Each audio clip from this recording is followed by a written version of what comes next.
Hello बच्चों, चलिए इस प्रश्न को पढ़ते हैं और समझते हैं कि प्रश्न में हमें क्या बोला गया है। ठीक है, तो हमारा प्रश्न है कि त्रिभुज ए बी सी की भुजाओं ए बी और ए सी पर क्रमशः बिंदु डी और ई इस प्रकार है कि ए बी हमारा 5.6 सेंटीमीटर, ए डी हमारा 1.4 सेंटीमीटर, ए सी हमारा 7.2 सेंटीमीटर और ए ई जो है वो हमारा 1.8 सेंटीमीटर है। तो हमें दिखाना है कि जो डी ई होगा वो समानांतर होगा बी सी के। ठीक है, तो ये प्रश्न हल करने से पहले हम मुख्य अवधारणा को देख लेते हैं। ठीक है, तो मुख्य अवधारणा।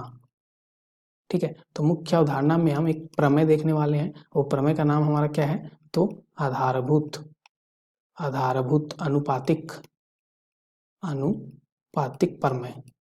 अनुपातिक प्रमेय। ठीक है, तो आधारभूत अनुपातिक प्रमेय जो होता है वो हमारा क्या होता है? मान लो हमारा एक त्रिभुज दिया हो, मान लो ऐसा कुछ हमारा ये ए है, ये बी है शीर्ष का नाम और ये सी है। ठीक है, और ये भुजा यहाँ पे हमारा डी ई है।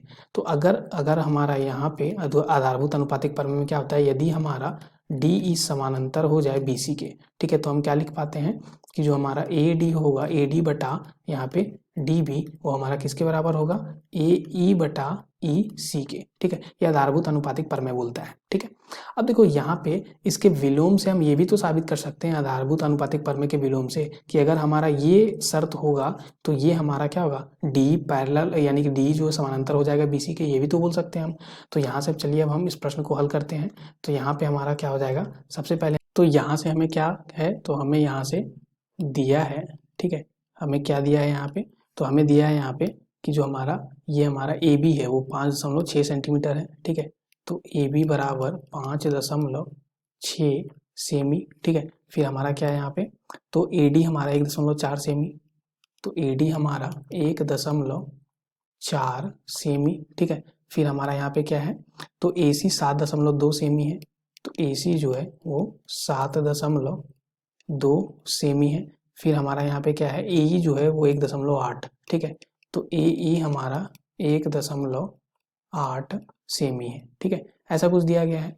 तो यहाँ से अगर हम देखें तो आधारभूत अनुपातिक प्रमेय के विलोम से अगर हम देखें, ठीक है, तो यहाँ पे हम लिखते हैं कि अगर हमारा यहाँ पे सबसे पहले ए डी बटा डी बी निकालते हैं। ठीक है, तो ए डी बटा डी बी हमें निकालना है और ये हमारा किसके बराबर होना चाहिए?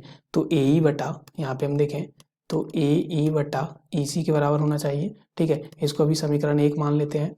सबसे पहले देखो ए बी हमें मालूम है, ठीक है, ए बी मालूम है और ए डी मालूम है, तो यहाँ से हमारा डी बी निकल जाएगा। ठीक है, तो यहाँ से हम क्या निकाल सकते हैं? तो यहाँ से अगर हम यहाँ पे डी बी अगर निकालें, ठीक है, तो डी बी हमारा क्या हो जाएगा? तो यहाँ पे हम डी बी निकालने वाले हैं। ठीक है, तो डी बी हमारा हो जाएगा ए बी माइनस यहाँ पे क्या हो जाएगा? A D. ठीक है, तो यहाँ से हमारा क्या आ जाएगा? ए बी हमें मालूम है 5.6 और ये 1.4। ठीक है, तो ये क्या आ जाएगा हमारा?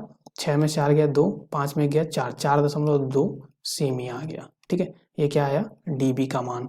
इसी तरह से ए सी मालूम है और ए ई मालूम है, तो ई सी निकल सकता है। तो ई सी हमारा क्या हो जाएगा? ए सी घटाओ ए ई के बराबर। ए सी हमें 7.2 मालूम है और ये 1.8 मालूम है, तो इनको हम घटा लेते हैं तो 12 में से 8 जाएगा तो 4। ठीक है, 6 में से 12 में से 8 गया तो 4 बचा। ठीक है, अब 6 में से 1 जाएगा तो यहाँ पे क्या बचेगा? 5, तो 5.4 सेमी हो गया। ठीक है, तो ये इसी हमारा 5.4 सेमी आ गया। तो अब समीकरण 1 से हम क्या लिख सकते हैं? इसलिए समीकरण 1 से, ठीक है, हम क्या लिख सकते हैं समीकरण 1 से? तो यहाँ पे ए डी बटा डी बी है। ठीक है, तो ए डी बटा डी बी बराबर हमारा क्या है यहाँ पे? तो हमारा ए ई बटा ई सी है। ठीक है, तो ये हो गया ए ई बटा ई सी। तो यहाँ पे ए डी जो है वो हमें क्या मालूम है?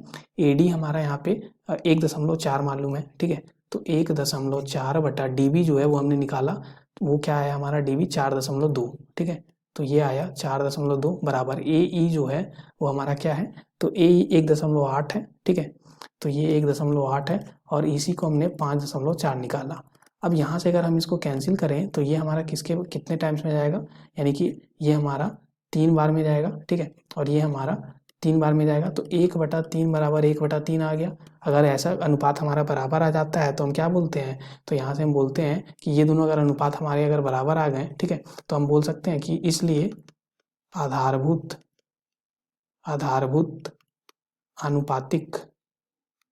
अनुपातिक प्रमेय के विलोम से हम क्या बोल पाएंगे कि जो हमारा यहाँ पे जो हमारा ये दोनों भुजा है यानी कि DE और BC ये क्या हो जाएगा, समानांतर हो जाएगा। ठीक है, तो DE और BC, ठीक है, तो यहाँ से हम बोल पाएंगे DE हमारा समानांतर हो जाएगा BC से, और यही हमें सत्यापित करना था। आशा करते हैं आपको ये प्रश्न का हल समझ में आ गया होगा। धन्यवाद बच्चों।